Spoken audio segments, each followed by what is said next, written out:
Assalamualaikum warahmatullahi wabarakatuh. Waalaikumsalam warahmatullahi wabarakatuh. Bismillahirrahmanirrahim. Saya lanjut ya. Ini tentang dakwah dalam dalam bimbingan konseling Islam. Nah, yang mana dakwah seperti yang sudah termindset di masyarakat umum itu adalah merupakan sebuah ajakan yang disampaikan melalui ceramah, ya kan. Nah, dari masjid ke masjid, terus juga pelaksananya seorang ustadz dan kiai yang dianggap masyarakat secara keilmuan itu sudah ahli dalam hal keagamaan.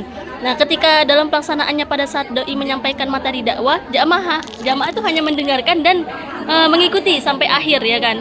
Nah, begitulah dakwah yang kita pahami pada umumnya, sehingga apabila orang mendengar kita dakwah hanya terbayang makna ceramah saja di dalam benaknya. Namun berbeda pada saat sekarang ini pelaksanaan dakwah ini tidak hanya melalui metode ceramah aja, tetapi juga bisa melalui diskusi, bisa juga melalui konsultasi, tanya jawab dan pengkajian secara mendalam mengenai materi tertentu. Begitu juga media yang digunakan tidak hanya melalui tatap langsung, tetapi juga sudah berkembang melalui media audio visual, yang mana itu sudah ditemukan melalui media seperti Facebook, Instagram, TikTok, YouTube, dan lain-lain ya.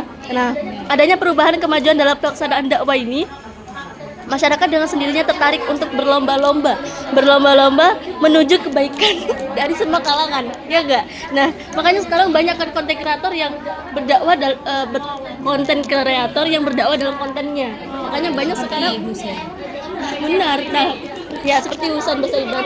Nah, dan juga makanya kenapa sekarang tuh sangat mudah untuk menyatakan orang bahwa ini Ustadz. Kenapa? Karena orang ini menyampaikan dakwahnya dalam kontennya. Padahal orang yang menyampaikan dakwah melalui kontennya itu tidak melulu dia seorang Ustadz atau dia seorang kiai atau seseorang apapun itu. Tapi dia menyampaikan dakwahnya karena kenapa? Karena kita semua ini berkewajiban dalam berdakwah. Jadi siapapun itu berdakwahlah gitu. Seperti yang dalam hadis, apa hadisnya?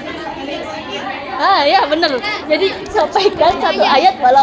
sampaikan dakwah walaupun satu ayat gitu. Jadi sangat penting makanya dakwah dalam bimbingan konseling ini, karena dalam konseling ini kita bisa berdakwah juga yang melalui dari seorang yang ingin konsultasi kepada konselor. Jadi kita melalui dakwah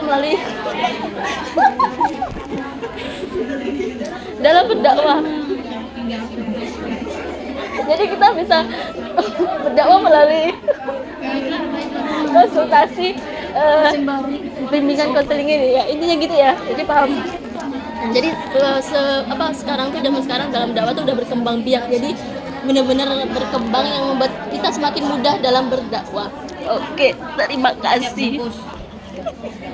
Sehingga dapat dikatakan bahwa dakwah juga memasuki ranah psikologis, yang itu untuk menumbuhkan kesadaran diri pada betul. Oke, terima kasih. Wassalamualaikum warahmatullahi wabarakatuh.